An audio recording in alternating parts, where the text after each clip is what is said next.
नमस्कार दोस्तों, हम बात करेंगे मध्य प्रदेश के सामान्य परिचय की। मध्य प्रदेश या किसी भी राज्य या किसी भी देश या किसी भी राष्ट्र या किसी भी महाद्वीप को वास्तविक जानने से पहले या उसकी भौगोलिक स्थिति को देख लेना ज़रूरी होता है, जिससे हमारी एक अलग ही समझ डेवलप होती है। हम बात करेंगे मध्य प्रदेश की। तो मध्य प्रदेश का ये मैप आपके सामने है, थोड़ा रफ बन सकता है, आप भी ज़रूर ट्राई करें मैप बनाना, इससे काफ़ी समझ डेवलप होती है। और ये वीडियो न सिर्फ MPPSC या व्यापम के लिए बल्कि मध्य प्रदेश में आयोजित होने वाले हर एग्ज़ाम के लिए इम्पोर्टेंट होगा। आइए शुरू करते हैं। ये हमारा मध्य प्रदेश, इसकी पहली बेसिक चीज़ अगर हम देखें तो इसके और क्या क्या नाम है, तो एक है इसका नाम हृदय प्रदेश। इसका एक नाम क्या है? हृदय प्रदेश। अब इसको हृदय प्रदेश क्यों कहते हैं? क्योंकि ये भारत के बिल्कुल सेंटर में स्थित है, बिल्कुल सेंटर में स्थित है, और ये इसलिए इसको क्या कहते हैं? हृदय प्रदेश कहते हैं। दूसरा इसका नाम है नदियों का मायका। नदियों का मायका। अब नदियों का मायका क्यों कहते हैं? क्योंकि बहुत सारी नदियों का उद्गम स्थल कहाँ से होता है? मध्य प्रदेश से। जैसे हम बात करें, नर्मदा अमरकंटक से निकलती है, अनूपपुर जिले से नर्मदा, और कहाँ चली जाती है? खंबात की खाड़ी में। फिर हम यहाँ से बात करते हैं, इंदौर के आसपास महू से चंबल नदी निकलती है, यहाँ से रायसेन से बेतवा नदी निकलती है, यहाँ बैतूल से ताप्ती नदी निकलती है, और इनकी सहायक नदियाँ बहुत सारी है। तो इस तरीके से एक बड़ी संख्या में जो हम कह सकते हैं नदियों का उद्गम कहाँ से होता है? हमारे मध्य प्रदेश से होता है, इसलिए इसको क्या कहते हैं? नदियों का मायका। और भी इसके उपनाम है, जैसे कि क्या? सोया प्रदेश। इसको सोया प्रदेश क्यों कहते हैं? हम सभी जानते हैं कि मध्य प्रदेश में जो सोयाबीन की फसल है वो बहुत बड़ी मात्रा में इसका उत्पादन होता है, तो इसलिए भी इसे सोया प्रदेश हम कहते हैं। ठीक है, 3 नाम। अब इसका नाम जो मध्य प्रदेश है वो किसने दिया? मध्य प्रदेश, इसका नाम जो है पंडित जवाहरलाल नेहरू जो है हमारे प्रधानमंत्री जी, उन्होंने इसको मध्य प्रदेश नाम दिया। ये चारों नाम नोट कर लीजिएगा। अब हम बात करते हैं कि मध्य प्रदेश का गठन, जैसे हमें पता है, कब बना था मध्य प्रदेश? तो 1 नवंबर 1956 को मध्य प्रदेश वर्तमान अस्तित्व में आया था, लेकिन तब छत्तीसगढ़ इसके साथ जुड़ा हुआ था। और ये कब अलग हुआ? तो ये हुआ 1 नवंबर 2000 को छत्तीसगढ़ इससे अलग होकर वर्तमान जो स्वरूप है मध्य प्रदेश का वो हमारे सामने आता है। अब हम बात करेंगे मध्य प्रदेश की राजधानी, देख लेते हैं। मध्य प्रदेश की राजधानी क्या है? राजधानी भोपाल है। इसका क्षेत्रफल देख लेते हैं, किसका क्षेत्रफल कितना है? तो मध्य प्रदेश का क्षेत्रफल है 3,08,252 वर्ग किलोमीटर। क्या है?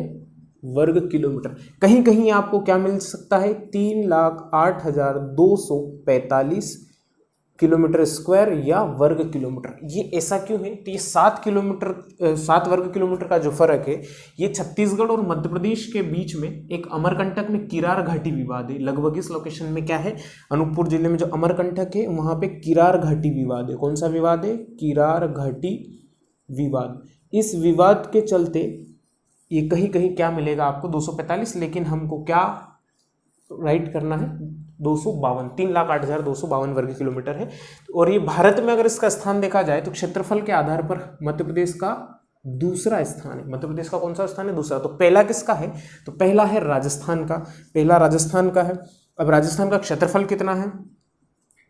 तो राजस्थान का क्षेत्रफल है 3,42,239 के आसपास है, लेकिन ये आगे पीछे हो सकता है, लेकिन हमको क्या याद रखना? 3,42,000 के आसपास इसका एरिया है। 289 भी हो सकता है, 239 भी हो सकता है। तो पहले नंबर पे राजस्थान आता है, दूसरे नंबर पे मध्य प्रदेश आता है, MP आता है, और तीसरे नंबर पे महाराष्ट्र आता है, जो बिल्कुल MP के क्षेत्रफल के लगभग करीब है। वो उसका है 3,07,000 के आसपास उसका एरिया है। 3,07,000 किलोमीटर के आसपास उसका एरिया है। 1,000 या 800 के आसपास इसका कुछ डिफरेंस है वर्ग किलोमीटर में। तो ये हमने जाना कि सबसे पहले नंबर पे क्षेत्रफल वाइज कौन आता है? राजस्थान। दूसरे नंबर पे हमारा मध्य प्रदेश, और बिल्कुल थोड़ा सा 600 से 1,000 के बीच लगभग डिफरेंस है, और वो क्या आ जाता है? महाराष्ट्र आ जाता है। अब हम जानेंगे कि इसके जो भौगोलिक स्थिति है, इसके आसपास कौन कौन से राज्य लगते हैं। यहाँ आता है झाबुआ जिला, यहाँ आता है अलीराजपुर जिला। ये झाबुआ जिला की सीमा है, इससे यहाँ लगता है हमारा यहाँ झाबुआ। इससे लेके ये राजस्थान की सीमा लगती है। कौन सी सीमा लगती है? ये पूरी राजस्थान या मुरैना तक। कहाँ तक आती है? मुरैना तक किसकी लगती है? राजस्थान की। अब हम बात करेंगे मुरैना से जब हम आगे चलते हैं तो ये पूरी सीमा यहाँ तक आती है सिंगरौली तक। कौन सा जिला है ये? सिंगरौली तक। ये लगता है कौन? उत्तर प्रदेश। क्या लगता है इधर? उत्तर प्रदेश। और इस साइड क्या है? राजस्थान। राजस्थान की सीमा लगती है। अब यहाँ झाबुआ से लेके अलीराजपुर के बीच में दो जिलों का जो है यहाँ पे क्या लगता है? गुजरात लगता है। क्या लगता है? गुजरात की सीमा लगती है। अब नीचे हम बात करेंगे, ये है बालाघाट। बालाघाट से इधर लगता है छत्तीसगढ़। क्या लगता है? छत्तीसगढ़। और यहाँ अलीराजपुर से लेके यहाँ तक बालाघाट तक जो सीमा लगती है ये लगती है महाराष्ट्र की। किसकी सीमा लगती है? महाराष्ट्र की सीमा लगती है।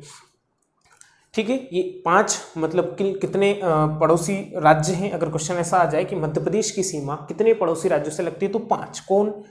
1 राजस्थान, 2 उत्तर प्रदेश, तीसरा छत्तीसगढ़, चौथा राजस्थान और 5वां गुजरात। अगर सबसे ज्यादा सीमा की बात करें तो उत्तर प्रदेश से लगती है और सबसे कम सीमा लगती है गुजरात से, जो बिल्कुल छोटा सा जिला है। ये अब हम देखते हैं आगे।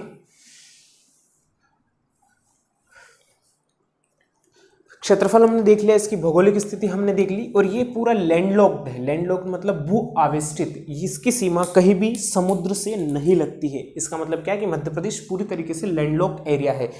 अब हम आगे बात करेंगे कि इसके जो राजकीय चिन्ह है, मध्य प्रदेश का जो राजकीय चिन्ह है वो कैसा है? मध्य प्रदेश का राजकीय चिन्ह ऐसा आपको दिखेगा, एक सर्कल। राजकीय चिन्ह की हम बात करते हैं, इस सर्कल के या गोले के ऊपर आपको इस आकृति में स्तूप दिखेंगे। ऐसे पूरे 24 स्तूप आपको देखने को मिलेंगे। इस स्तूप के अंदर ही यहाँ पे फिर एक और सर्कल होगा, सर्कल के अंदर सर्कल। ये स्तूप जो है सांची के स्तूप की पहचान है, और इसके अंदर जो सर्कल है या जो व्रत है ये बताता है कि हमारा मध्य प्रदेश 24 घंटे, ये 24 स्तूप जो है क्या बताते हैं कि जो हमारा मध्य प्रदेश है वो 24 घंटे क्या करता है? 24 घंटे जो है ये विकास की ओर अग्रसर है। वहीं इसके अंदर यहां लिखा होता है सत्यमेव जयते, और यहां लिखा होता है मध्य प्रदेश। इसके बीच में होता है अशोक का जो स्तंभ है सारनाथ में स्थित, उसके ऊपर जो सिंह आकृति वो ली गई है। इसके पीछे यहाँ बरगद का पेड़ होता है, और इस साइड और इस साइड गेहूं और धान की बालियां होती है जो हमारे प्रदेश की समृद्धि को प्रदर्शित करती है। ये रहा राजकीय चिन्ह। फिर हम बात करते हैं, राजकीय चिन्ह के बाद आता है राजकीय पशु। पशु, पक्षी और पेड़, या जिसको हम कहते हैं वृक्ष, ये तीनों, इन तीनों का कब किया गया या इन तीनों को घोषित कब किया गया?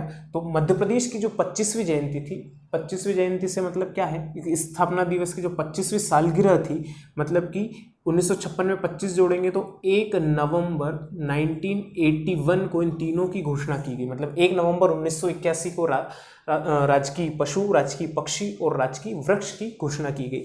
अब इसको बड़े ध्यान से देखना है, हर एग्जाम में कहीं ना कहीं क्वेश्चन यहाँ से उठ के आते हैं। अब राजकीय पशु क्या है? तो ये राजकीय पशु जो है बारहसिंगा है। क्या है हमारा? बारहसिंगा, जो कहाँ पाया जाता है? कान्हा नेशनल पार्क में। कहाँ पाया जाता है? कान्हा नेशनल पार्क में। अब बारहसिंगा भी कौन सी प्रजाति का? तो ब्रेडरी या ब्रेंडरी, जो भी प्रजाति आपको मिले, ये ब्रेंडरी प्रजाति का होता है।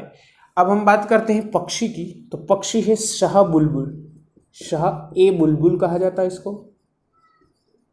साथ के साथ आप बिल्कुल नोट करते जाइएगा और बिल्कुल एक व्यवस्थित नोट्स बना लीजिए। दोबारा इसको देखने की, एक बार रीड आउट कर लेंगे तो पूरी तरीके से आपका रिवीजन हो जाएगा, इसलिए इसको नोट जरूर करें। बारहसिंगा जो है ब्रेंडरी प्रजाति का है पशु। हम पक्षी की बात कर रहे हैं तो पक्षी क्या है? शाह बुलबुल। इसी को हम क्या बोलते हैं? दूधराज। एक बहुत सुंदर सी चिड़िया होती है, नेट पे जरूर सर्च करके देखिएगा। दूधराज एक लंबी पूंछ वाला छोटा सा जानवर, क्या छोटा सा पक्षी होता है जिसे हम दूधराज या शाह बुलबुल कहते हैं।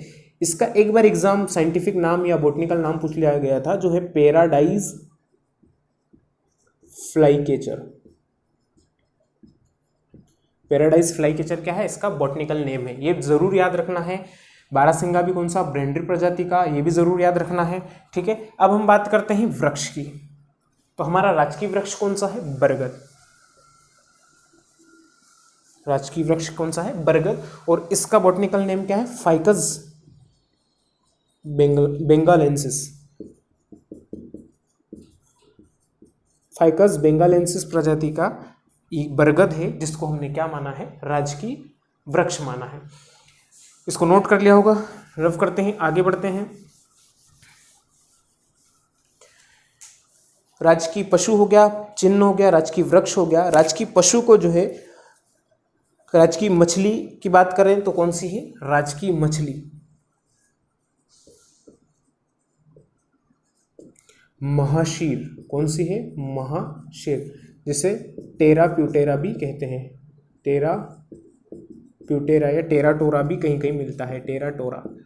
तो हमको क्या याद रखना है? टेरा प्यूटेरा या टेराटोरा। महाशीर मछली जो है क्या है? हमारी राजकीय मछली है। यहां तक क्लियर? अब हम बात करते हैं मध्य प्रदेश के राजकीय पुष्प की। पुष्प क्या है? राजकीय पुष्प, राजकीय पुष्प है सफेद लिली। क्या है? सफेद लिली, जिसे लिलियम कैंडियम भी बोलते हैं। तो सफेद लिली हमारा राजकीय पुष्प है। अब और हम आगे बढ़ते हैं कि मध्य प्रदेश की जो है उत्तर से दक्षिण तक की जो लंबाई है वो कितनी है? उत्तर से दक्षिण तक की लंबाई है 605 किलोमीटर। एक एक चीज पॉइंट बना के नोट करते चलना है।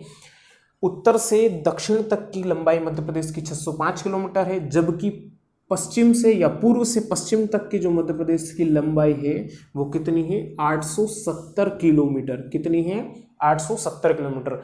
फिर से ध्यान देना, मध्य प्रदेश की उत्तर से दक्षिण तक की लंबाई 605 किलोमीटर, वहीं मध्य प्रदेश की पश्चिम से पूर्व या पूर्व से पश्चिम तक की जो लंबाई है 870 किलोमीटर है। ये लगभग आयताकार या बैठे हुए ऊंट की जैसे आकृति का दिखता है। अब एक और चीज यहां पे नोट करने वाली है कि जो मध्य प्रदेश की या भारत की जो मानक समय रेखा है, स्टैंडर्ड टाइमलाइन है, जो कितनी है? स्टैंडर्ड टाइमलाइन जो है वो कितनी है?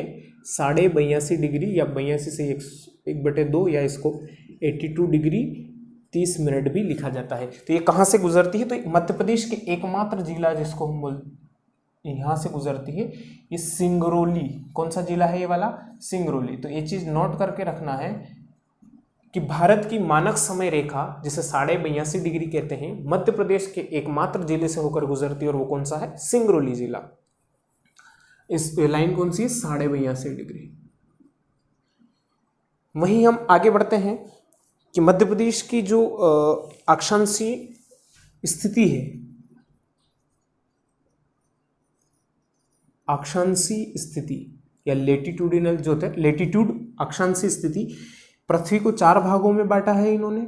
ये लाइन खींच दी गई, इससे उत्तरी अक्षांश और नीचे दक्षिणी अक्षांश, जितनी भी आड़ी लाइनें होती है उसको हम अक्षांश या लेटिट्यूड कहते हैं। और इस 0 डिग्री से ऊपर उत्तरी अक्षांश, नीचे दक्षिणी अक्षांश। वहीं इस लाइन से अगर इस तरफ बात करें तो यह हमारा भारत स्थित है, इस तरफ पूर्वी हिस्सा और इस तरफ पश्चिमी हिस्सा। लेकिन जितनी भी खड़ी लाइनें होती है उसको हम क्या कहते हैं? देशांतर। तो हमारा भारत जो है इस गोलार्ध में स्थित है, तो कौन से? उत्तर पूर्वी गोलार्ध में स्थित है। जब भारत उत्तर पूर्वी गोलार्ध में स्थित है तो मध्य प्रदेश भी इसमें किसमें होगा? उत्तर पूर्वी गोलार्ध में स्थित है। तो अक्षांशीय स्थिति अगर इसकी देखें तो मध्य प्रदेश अक्षांशीय स्थिति में, और वहीं अक्षांशीय के बाद देशांतरी स्थिति, दोनों ही स्थिति में यहाँ हमको याद रखना है। देशांतरी कैसी लाइनें होती हैं? खड़ी। अक्षांशीय कैसी होती हैं? आड़ी। तो हम पहले देशांतर की बात कर लेते हैं कि हमारा मध्य प्रदेश जो है वो कहाँ से शुरू होता है? 74 डिग्री 9 मिनट से कहाँ तक चला जाता है? एंड 82 डिग्री 6 मिनट तक। ये कौन सा है हमारा? पूर्वी देशांतर। इसको हम क्या लिखेंगे? पूर्वी देशांतर। वहीं हम अक्षांश की बात करते हैं तो ये शुरू होता है नीचे 21 डिग्री 6 मिनट से। 21 डिग्री 6 मिनट कहाँ आएगा? मध्य प्रदेश का सबसे नीचे वाला हिस्सा। 21 डिग्री 6 मिनट से ऊपर जब हम चलेंगे तो 26 डिग्री 30 मिनट तक। कितना? 26 डिग्री 30 मिनट तक इसका अक्षांशीय विस्तार है। अक्षांशीय विस्तार अभी किस तरफ है? उत्तर की ओर। तो उत्तरी अक्षांश में। कौन सी स्थिति कहलाएगी इसकी? उत्तरी अक्षांश। एक बार और इसको रिपीट कर रहा हूं, बिल्कुल कंफ्यूज नहीं होना। एक बार इसको करेक्ट देख लेते हैं। 74 9 बिल्कुल सही, 82 6 बिल्कुल सही, 26 30, 82 48 है। इसको क्या कर लेंगे हम? 48। एक बार फिर से देखना है कि जो मध्य प्रदेश की अक्षांशीय स्थिति है, मतलब ये कहाँ से शुरू होता है? नीचे 21 डिग्री 6 मिनट से जो सबसे उत्तरी है हिस्सा उसका 26 डिग्री 30 मिनट तक जाता है। वहीं अगर देशांतरी विस्तार की हम बात करें तो यहाँ पर कितना है? ये 74 डिग्री 9 मिनट से लेके इसका विस्तार कहाँ तक जाता है? 82 डिग्री और 48 मिनट तक, या 82 डिग्री 48 मिनट तक इसका देशांतरी विस्तार है। और देशांतरी विस्तार किस तरफ है? इसे पूर्वी हिस्से में, इसलिए पूर्वी देशांतरी कहा जाता है। अब यहाँ सबसे पश्चिमी जो जिला इसका यहाँ आता है अलीराजपुर। कौन सा आता है? अलीराजपुर। और सबसे पूर्वी जो जिला है वो कौन सा है? सिंगरौली। अब सिंगरौली और अलीराजपुर के बीच की जो डिस्टेंस है वो 870 किलोमीटर अभी हमने देखी। वहीं अगर हम बात करें तो इस देशांतरी विस्तार के आधार पर तो यहाँ सूर्य इससे 34 मिनट पहले उदय होता है। कितने देर पहले होता है? 34 मिनट पहले, और 34 मिनट बाद अलीराजपुर के आखिरी कोने में। मतलब यहाँ टाइम में कितना फर्क है? 34 मिनट। एक घंटे के आधे घंटे के लगभग यहाँ पर समय में फर्क है।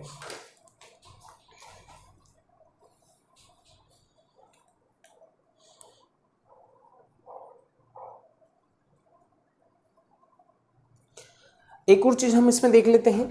यहाँ तक नोट कर लिया होगा आपने, नहीं किया होगा तो वीडियो को बैक जाकर फिर से नोट कीजिए, यही आपके नोट्स होंगे।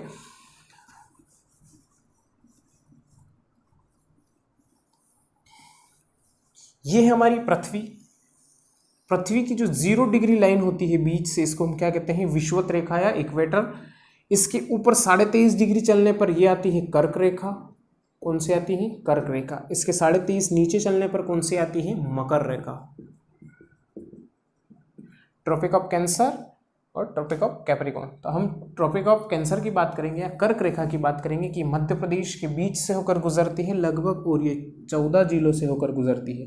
पहले हम भारत के पर्सपेक्टिव में बात करें तो भारत के 8 राज्यों से होकर गुजरती। कितने राज्यों से होकर गुजरती? भारत के 8 राज्यों से। लेकिन अगर मध्य प्रदेश के जिलों की बात करें तो मध्य प्रदेश के 14 जिलों से होकर गुजरती हैं। मध्य प्रदेश के 14 जिलों से होकर गुजरती हैं। ठीक है, अब कर्क रेखा समझ में आया? कर्क रेखा। और वे 14 जिले कौन से हैं? एक बार उनके नाम जरूर लिख लें। वो जिले हैं, सबसे शुरुआत में हम देखते हैं रतलाम, उज्जैन, आगर मालवा और राजगढ़। यहां से हम शुरू करते हैं। तो पहला जिला है रतलाम, उज्जैन, आगर मालवा, राजगढ़,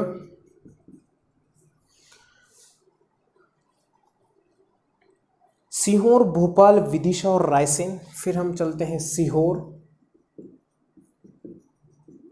भोपाल, विदिशा, रायसेन, सागर, दमोह, कटनी, जबलपुर। सागर, दमोह, कटनी, जबलपुर। लास्ट में 2 जिले हो रहे, उमरिया और शहडोल। कितने जिले हो गए हैं?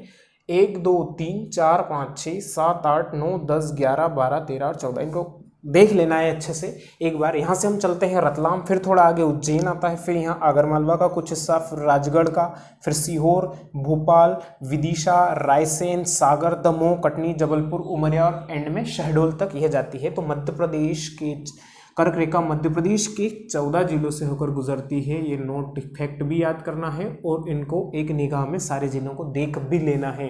क्वेश्चन सीधा सा उठ के आ जाएगा कि इनमें से मध्य प्रदेश के किस जिले से होकर कर्क रेखा नहीं गुजरती है। तो अगर ये जिले के नाम हमको पता होगा तो हम क्या करेंगे? जो जिला नहीं होगा उसको हम एलिमिनेट कर देंगे। इसके साथ ही हम देखते हैं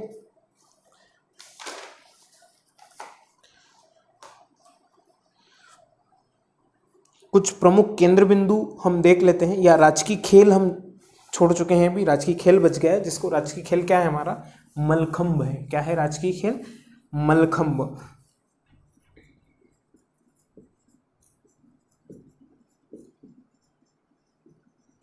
मलखंभ देखा होगा सभी ने। ये कब घोषित किया, तो सबसे लास्ट में 2013 में इसको घोषित किया है। मलखंभ एक ऐसा वो होता है गाड़ी जैसा, उसके ऊपर एक पिलर होता है, खंबा, और यहाँ पर बच्चे विभिन्न प्रकार की अपने कर्तव्य दिखाते हैं। इसको हम क्या कहते हैं, मलखंभ कहते हैं। और इस मलखंभ से संबंधित एक पुरस्कार है जिसको हम कहते हैं प्रभात जोशी पुरस्कार, जो किस फील्ड में दिया जाता है, तो मलखंभ से संबंधित प्रभात जोशी पुरस्कार मध्य प्रदेश सरकार देती है। और इसकी एकेडमी कहाँ है, तो इसका प्रमुख केंद्र जो है वो उज्जैन में है। किससे संबंधित है, मलखंभ से संबंधित इसका केंद्र कहाँ है, उज्जैन में है। और इसको 10 अप्रैल 2013 को घोषित किया गया था। और यहाँ पे मलखंभ एकेडमी भी है उज्जैन में। दो चीज़ें याद रखना है राजकीय खेल से, कि 10 अप्रैल 2013 को जो मलखंभ इसकी घोषणा की गई, और इससे संबंधित कौन सा पुरस्कार है, तो प्रभात जोशी पुरस्कार।